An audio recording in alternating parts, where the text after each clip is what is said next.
चातक पक्षियों की आत्म तृप्ति जब होती, जब स्वाति नक्षत्र के मेघ बरसते हैं। अतः हमारे बीच में उपस्थित हैं भारतीय शक्ति चेतना पार्टी के प्रांतीय प्रवक्ता सम्माननीय श्री बाबूलाल भैया जी को हम सादर आमंत्रित करते हैं। बोलो सदगुरुदेव भगवान की जय। जगत जननी दम्बे मात की जय। परम पूज्य तपस्विनी शक्तिमयी माता जी की जय। पूज्य दंडी सन्यासी स्वामी राम प्रसाद आश्रम जी महाराज की जय। श्री पंच ज्योति शक्ति तीर्थ सिद्धाश्रम धाम की जय। बोलो सच्चे दरबार की जय। उपस्थित हमारे इस कार्यक्रम में पिछले कई कार्यक्रमों से जो अपनी गरिमा में उपस्थिति दे रहे हैं पंडित दीपक उपाध्याय जी शास्त्री जी, उनका हम अभिनंदन करते हैं। क्रम में निडर पत्रकार सम्मान्य श्री राघवेंद्र राठौर जी, उनका भी अभिनंदन करते हैं। और आप समस्त संगठन के कार्यकर्ता पदाधिकारियों को, सभी माताओं बहनों को जय माता की, जय गुरुवर की। परम आदरणीय शास्त्री जी के उद्बोधन सुनकर सभी की हृदय में आनंद भी हुआ, हर्ष उत्पन्न हुआ। और तिलक भैया को कुछ और बोलना था तो आदरणीय शास्त्री जी के उद्बोधन से फिर उनने फिर दूसरे विषय पे बोल दिया। और जो तिलक भैया ने बोला तो मुझे कुछ और बोलना था, उनको सुन के मैं कुछ दूसरा बोल रहा। हम किसी पार्टी के विरोधी नहीं हैं। गुरुदेव जी की विचारधारा और चिंतनों को लोग थोड़ा तोड़ मड़ोड़ के गलत रूप से समाज में भेजते हैं। कोई भी पार्टी बुरी नहीं है, उनमें बैठे लोगों की भावनाएं बुरी हैं, वो बुरे हैं, उनकी विचारधारा बुरी है। इसलिए गुरुदेव जी ने एक अलग विकल्प हमें दिया है। तिलक भैया ने भी कहा ये राजनीतिक फंडे हैं, अभी एक की औकात जान जाओगे वो दूसरा चेहरा पेश कर देंगे। क्योंकि वो राजनेता जानते हैं, दिल्ली भोपाल में बड़ी बड़ी खोपड़ी वाले वो जानते हैं कि जनता बेवकूफ कैसे में बनेगी। उनका सिर्फ एक फंडा है, जैसे मेरी औकात जान जाओगे वो किसी दूसरे व्यक्ति को, और तो और नहीं तुम्हारे रिश्तेदार को रख देंगे, तुम्हारी जाति वाले को रख देंगे। यही तो हो रहा है पूरे समाज में, किसी एक की बात नहीं है। उन्हें सिर्फ अपना वोट बैंक बढ़ाना है, कुछ भी बोलते हैं, कुछ भी करते हैं।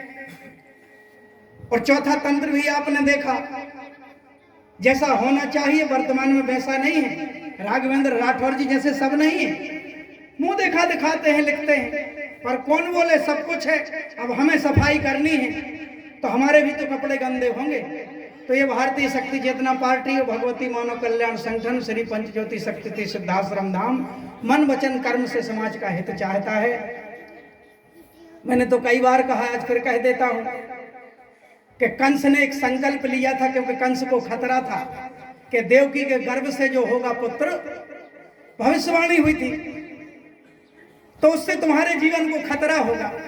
अब इस भविष्यवाणी पे इतने चिंतित हो गए कि जेल में डाल दिया दोनों को, बहन को भी बहनोई को भी। कारावास में कैसी यातनाएं सही होंगी ये सिर्फ 1 मिनट सुन लिया, इससे कुछ नहीं होता। जो रहे हैं कारावास में उनकी आत्मा से पूछो क्या क्या कष्ट सहा होगा। और बच्चा हुआ और कंस के द्वारा तुरंत मार दिया गया। ये हमारे धर्म ग्रंथ बताते हैं, आदरणीय शास्त्री जी जानते हैं, और वो कहीं विस्तार से आपको बता देंगे। तो उस कंस का संकल्प था कि देवकी के पेट से जो पैदा होगा उसे तुरंत मार दो, क्योंकि मेरे जीवन को खतरा है। एक हमारे मामा है शिवराज सिंह जी, इनने संकल्प वही लिया है लेकिन थोड़ा बदल दिया संकल्प को। कंस का संकल्प था देवकी के पेट से जो पैदा हो उसे तुरंत मार दो, और हमारे शिवराज मामा जी का संकल्प है कि जो बहन बेटियों के पेट से पैदा होगा उसे तुरंत मत मारना, जब बड़ा हो जाएगा तो दारू पिला पिला कर मारेंगे। हमारे संकल्प लिए जाते रहे, इतिहास दोहराए जा रहे हैं। लेकिन गुरुवर कहते हैं परमहंस योगीराज श्री शक्तिपुत्र जी महाराज, मैं ऐसा नहीं होने दूंगा। ये धर्म सम्राट है और इनके हृदय में जो करुणा ममता दया भरी है मैंने अपने जीवन में, मुझे चाहे कभी समझ लो, छोटा सा गीतकार समझ लो या मनुष्य तो समझोगे, करुणा तो मैंने देखी है, ऐसी करुणा मैंने कहीं नहीं देखी। इतना देखा कि भक्त पहुंचे तो सदगुरु कुछ ना कुछ कामना रखते हैं चढ़ावे की। ये समाज की बात चल रही है, चढ़ावे की रखनी भी चाहिए, क्योंकि जब धर्म क्षेत्र चुना है तो उनका भी परिवार उसी से चलेगा। लेकिन जो अधिक लिप्तता होती है उसके लिए गुरुदेव जी ने कहा कि सब आशा रखते हैं, और ये वो गुरुवर हैं कि हम जैसे और आप जैसे शायद हजारों लाखों लोग मात्र इनके दिए आशीर्वाद से, इनके द्वारा दिए गए सहयोग से अपना पेट पाल रहे हैं और जीवन यापन कर रहे हैं। वो सदगुरु कहते हैं, ये कामना नहीं रखते, कहते हैं मेरे बस में जितना है चलो इतना ले जाओ, रास्ता बता देते हैं कि इस रास्ते पे चलो तो रोजी रोटी भी चलेगी। कई लोग मर चुके होते, कई लोग, अब वो कहते हैं जब हम हमारे साथ घटित हो जाए तभी मानते हैं। गुरुवर रोज जो चेतना की तरंगें भेजते हैं उससे हमारी सुरक्षा होती है, और बहुत अधिक जब हमारे प्रारब्ध कर्म हो, संचित कर्म हो, वर्तमान के कर्म हो, तो जो घटना होनी ही होती है वह होती है। लेकिन उसे भी गुरुवर इतना हल्का कर देते हैं कि सूली का सूल बना देते हैं। फांसी हो तो उसे कांटे के रूप में बदल देते हैं। इतनी तो हमें सहन करनी पड़ेगी, क्योंकि हमारे ही तो कर्म है, किसी और के कर्म नहीं है। प्रत्येक मनुष्य अपने कर्म का ही भोग रहा है। याद नहीं है बस तुमने पिछले जन्म में किया, अरे इसी जन्म का गहराई से याद करोगे। इतने इतने जीवों की हत्या की हमने, मांसाहारी थे, पता नहीं कहां कहां शिकार किया, मछलियां मारी, मुर्गे मारे, बकरे काटे।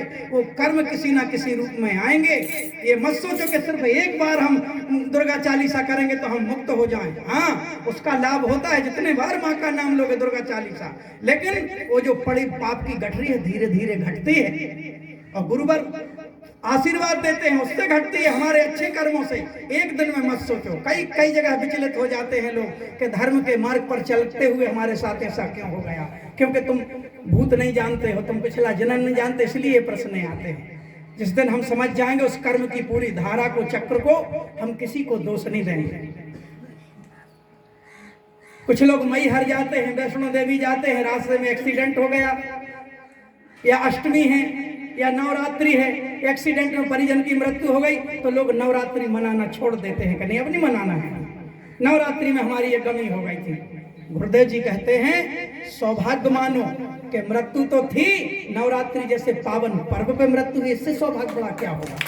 ये भ्रांतियां फैला दी गई हैं, इन भ्रांतियों से थोड़े से बाहर आएं और धर्म युद्ध के लिए प्रतिदिन अपने आप को तैयार करें। जिन लोगों ने भी, क्योंकि ये सोशल मीडिया का युग है,